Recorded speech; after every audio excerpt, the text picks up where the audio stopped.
ടി-20 ലോകകപ്പിലെ ഗ്രൂപ്പ് ഘട്ട മത്സരത്തിൽ ക്രിക്കറ്റ് ലോകത്തെ അമ്പരപ്പിച്ച പ്രകടനമാണ് അമേരിക്കൻ ടീം ഇന്ത്യക്കെതിരെ പുറത്തെടുത്തത്. മത്സരത്തിൽ ഇന്ത്യ 29 റൺസിന് വിജയിച്ചെങ്കിലും ആ ജയത്തിനപ്പുറം ടീം ഇന്ത്യയുടെ ബാറ്റിംഗ് തകർച്ചയും മാനേജ്മെന്റിന്റെ പാളിച്ചകളും വലിയ ചർച്ചകൾക്ക് വഴി തുറന്നിരിക്കുകയാണ്.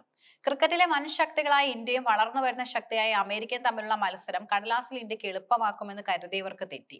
മുംബൈയിലെ വാങ്കഡെ സ്റ്റേഡിയത്തിൽ നടന്ന ആവേശകരമായ പോരാട്ടത്തിൽ സൂര്യകുമാർ യാദവ് എന്ന ഒറ്റയാന്റെ കരുത്തിലാണ് ഇന്ത്യ നാണക്കേടിൽ നിന്നും രക്ഷപ്പെട്ടത്. എന്നാൽ ടീം മാനേജ്മെന്റ് കാണിച്ച മണ്ടത്തരങ്ങൾ വരാനിരിക്കുന്ന നിർണായക മത്സരങ്ങളിൽ ഇന്ത്യക്ക് വലിയ തിരിച്ചടിയാകുമെന്ന് ശ്രീകാന്ത് മുന്നറിയിപ്പ് നൽകുന്നു. ശ്രീകാന്ത് ഉന്നയിച്ച ഏറ്റവും പ്രധാനപ്പെട്ട വിമർശനം ഹർദിക് പാണ്ഡ്യയുടെ ബാറ്റിംഗ് പൊസിഷനെ കുറിച്ചാണ്. ടി-20 ക്രിക്കറ്റിൽ ഒരു ഫിനിഷർ എന്നതിലുപരി ഒരു പ്രോപ്പർ ബാറ്റ്സ്മാനായി ഹർദിക്കിനെ ഉപയോഗിക്കേണ്ടതുണ്ടെന്ന് അദ്ദേഹം വാദിക്കുന്നു. ഇന്ത്യയുടെ ടോപ്പ് ഓർഡർ തകർന്നപ്പോൾ ഹർദിക്കിനെ ക്രീസിലേക്ക് അയക്കുന്നതിന് പകരം ശിവൻ ദുബെയും റിങ്കു സിംഗിനെയും പരീക്ഷിച്ചത് വലിയ അബദ്ധമാണെന്ന് ശ്രീകാന്ത് ചൂണ്ടിക്കാട്ടി. ഹർദിക് പാണ്ഡ്യ 5-ാം നമ്പറിൽ തന്നെ ബാറ്റ് ചെയ്യേണ്ടതുണ്ടെന്നും അദ്ദേഹത്തിന്റെ അനുഭവ സമ്പത്ത് ആ ഘട്ടത്തിൽ ഇന്ത്യക്ക് ആവശ്യമായിരുന്നുവെന്നും അദ്ദേഹം നിരീക്ഷിക്കുന്നു. പലപ്പോഴും ടീം മാനേജ്മെന്റ് ഇടംകൈയൻ ബാറ്റ്സ്മാൻമാരെയും വലംകൈയൻ ബാറ്റ്സ്മാൻമാരെയും ഒന്നിടവിട്ട് ഇറക്കുന്ന തന്ത്രം പരീക്ഷിക്കാറുണ്ട്. എന്നാൽ ഈ തന്ത്രം നടപ്പിലാക്കുമ്പോൾ കളിക്കാരന്റെ മികവിനേക്കാൾ കോമ്പിനേഷന് മുൻഗണന നൽകുന്നത് തിരിച്ചടിയാകുമെന്ന് ശ്രീകാന്ത് ഓർമ്മിപ്പിച്ചു. റിങ്കു സിംഗിനെ നേരത്തെ ഇറക്കിയത് ഈ അബദ്ധത്തിന്റെ ഭാഗമാണെന്ന് അദ്ദേഹം കുറ്റപ്പെടുത്തി. അമേരിക്ക ഒരു ദുർബല ടീമായി കണ്ടതാണ് ഇന്ത്യയുടെ തകർച്ചയ്ക്ക് കാരണമെന്ന് ശ്രീകാന്ത് വിശ്വസിക്കുന്നു. ക്രിക്കറ്റിൽ ഒരു ടീമിനെ നിസ്സാരമായി കാണരുതെന്ന പാഠം ഇന്ത്യ ഈ കളിയിലൂടെ പഠിച്ചു. സൂര്യകുമാർ യാദവ് തന്റെ ഇന്നിംഗ്സിന്റെ തുടക്കത്തിൽ നൽകിയ ഒരു ക്യാച്ച് അമേരിക്കൻ താരങ്ങൾ കൈവിട്ടിരുന്നു. ആ ക്യാച്ച് എടുത്തിരുന്നെങ്കിൽ ഇന്ത്യ 120 റൺസിനുള്ളിൽ പുറത്താകുമായിരുന്നു.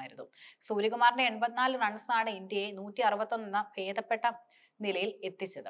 അമേരിക്കൻ ബൗളർമാർ വാങ്കഡയിൽ പിച്ചിൽ കൃത്യമായ ലൈനിലും ലെങ്തിലും പന്തെറിഞ്ഞു. എന്നാൽ ഇന്ത്യൻ ബാറ്റ്സ്മാൻമാർ അനാവശ്യമായ ഷോട്ടുകൾക്ക് മുതിർന്ന് വിക്കറ്റുകൾ വലിച്ചെറിയുകയായിരുന്നു. അഭിഷേക് ശർമ്മയെയും ഇഷാൻ കിഷനെയും അവർ കുരുക്കിയ രീതി ഇതിന് ഉദാഹരണമാണ്.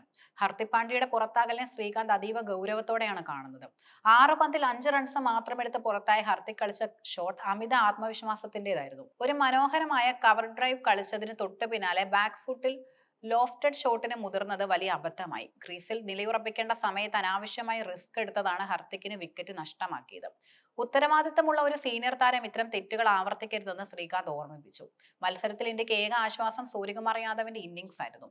ടോസ് നഷ്ടപ്പെട്ട് ബാറ്റിംഗിൽ ഇറങ്ങേണ്ടി വന്ന ഇന്ത്യ ഒരു ഘട്ടത്തിൽ 13 ഓവറിൽ 77 റൺസിന് 6 വിക്കറ്റ് എന്ന നിലയിലായിരുന്നു. സൂര്യകുമാർ യാദവ് 49 പന്തിൽ 84 റൺസുമായി പുറത്താകാതെ നിന്നു. അദ്ദേഹം കാണിച്ച ക്ഷമയും കൃത്യമായ സമയത്തുള്ള ആക്രമണവുമാണ് ഇന്ത്യയെ 161 റൺസിലേക്ക് നയിച്ചത്. വാങ്കഡയിൽ കാണികൾക്ക് മുന്നിൽ തന്റെ ക്ലാസ് തെളിയിച്ച സൂര്യകുമാർ ഇന്ത്യയുടെ അഭിമാനം കാത്തു. ഈ മത്സരം ഇന്ത്യക്ക് ഒരു മുന്നറിയിപ്പാണ്. വരാനിരിക്കുന്ന വലിയ മത്സരങ്ങളിൽ പ്രത്യേകിച്ച് പാകിസ്ഥാൻ അല്ലെങ്കിൽ ഓസ്ട്രേലിയ പോലുള്ള ടീമുകൾക്കെതിരെ ഇത്തരം പിഴവുകൾ വരുത്തിയാൽ തിരിച്ചുവരവ് അസാധ്യമായിരിക്കും. റിങ്കു സിംഗിനെ ഒരു ഫിനിഷർ എന്ന നിലയിൽ നിന്നും നേരത്തെ ഇറക്കിയപ്പോൾ അദ്ദേഹത്തിന് സമ്മർദ്ദം കൈകാര്യം ചെയ്യാൻ സാധിച്ചില്ല. യാതൊരു നിയന്ത്രണവുമില്ലാതെ ബാറ്റ് വീശിയത് അദ്ദേഹത്തിന് സാങ്കേതികമായ പിഴവുകളെ വെളിപ്പെടുത്തി. കോച്ച് രാഹുൽ ദ്രാവിഡും ക്യാപ്റ്റൻ സൂര്യകുമാർ യാദവും ബാറ്റിംഗ് ഓർഡറിൽ വരുത്തിയ മാറ്റങ്ങൾ പുനർവിചിന്തനം ചെയ്യണമെന്ന് ക്രിക്കറ്റ് നിരീക്ഷകർ ആവശ്യപ്പെടുന്നു. അമേരിക്കയ്ക്കെതിരായ ജയം ഇന്ത്യക്ക് 2 പോയിന്റുകൾ നൽകിയെങ്കിലും കളിയിലെ പാളിച്ചകൾ പരിഹരിക്കുക എന്നതാണ് ഏറ്റവും വലിയ വെല്ലുവിളി. ശ്രീകാന്ത് ഉയർത്തിയ വിമർശനങ്ങൾ ടീം മാനേജ്മെന്റ് മുഖവിലേക്ക് എടുക്കുമെന്ന് ആരാധകർ കരുതുന്നു. ഹർദിക് പാണ്ഡ്യയുടെ ബാറ്റിംഗ് പൊസിഷൻ ഉറപ്പിക്കുകയും യുവതാരങ്ങൾക്ക് കൂടുതൽ കൃത്യമായ നിർദ്ദേശങ്ങൾ നൽകുകയും ചെയ്താൽ മാത്രമേ ഇന്ത്യക്ക് ലോകകപ്പ് മോഹങ്ങൾ സഫലമാക്കാൻ സാധിക്കൂ.